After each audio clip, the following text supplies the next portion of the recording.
বিসমিল্লাহির রহমানির রহিম। দয়াময় পরম দয়ালু আল্লাহর নামে।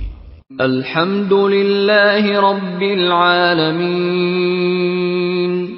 সকল প্রশংসা জগৎ সমূহের প্রতিপালক আল্লাহরই। আর রহমানির রহিম। যিনি দয়াময় পরম দয়ালু।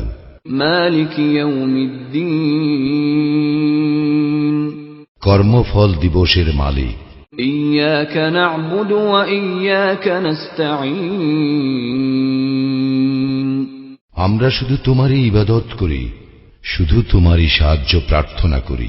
ইহদিনাস সিরাতাল মুস্তাকিম। আমাদেরকে সরল পথ প্রদর্শন করো। সিরাতাল্লাযীনা আন'আমতা আলাইহিম গায়রিল মাগদুবি আলাইহিম ওয়ালাদ-দাল্লিন। তাহাদের পথ যাহাদেরকে তুমি অনুগ্রহ দান করিয়াছ, তাহাদের পথ নহে যাহারা ক্রোধ, নিপতিত ও পথভ্রষ্ট।